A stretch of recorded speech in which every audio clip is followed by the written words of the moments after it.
spill perselingkuhan di sosial media, Tat. Itu juga problem menurutku, problem yang sekarang baru ya. Karena iya, gini, maksudnya viral kan. Coba Mas, menurut Mas ya, sebelum ada sosial media, kan orang kan nggak pernah spill ya, memang karena nggak ada sosial media. Tapi kan mereka nggak pernah ngumbar ke tetangga. Kenapa? Karena mereka tahu itu adalah sebuah aib. Okay. Tapi sekarang setidaknya kita sekali lagi kita nggak ngejudge. Setidaknya ada benefit yang bisa diambil di situ. Apa? Exposure. Ya kan ya. Artinya semua orang kan, jangankan orang selingkuh Mas, orang mandi lumpur aja mau untuk dapat exposure Mas. Yeah. Apalagi kalau dia memang merasa, oh ini ternyata diperhatikan dong misalnya. Nah kalau ada perselingkuhan di spill dengan alasan apapun, orang bilang bahwa saya supaya orang lain bisa mengambil pelajaran dan seterusnya. Tapi yang saya lihat itu jadi justru wajarisasi maksiat. Menurut saya kalau saya ketika saya contoh misalnya ya, saya punya anak misalnya, anak saya nggak sholat, harusnya saya sedih dong, gitu kan ya. Ini exposure nggak? Exposure banget.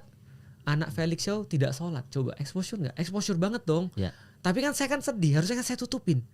Kenapa? Karena saya masih berharap jangan sampai ini keluar.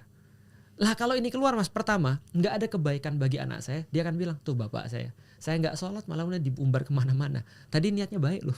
Iya, padahal niatnya sebenarnya ngasih tahu ini harusnya gimana ya. Betul. Untuk pelajaran orang ya, tapi ternyata nggak gitu ya. Betul. Ternyata orang-orang nangkapnya malah yang salah, terus yang bermasalah nggak akan pernah jadi baik. Itu problematika. Yang kita kejar apa sih? Ketika kita marah sama seseorang atau ketika kita nggak suka sama seseorang, yang kita pengen dia sakit, dia merasa kemudian nyesel, atau dia bisa jadi baik. Kebanyakan kan enggak kan?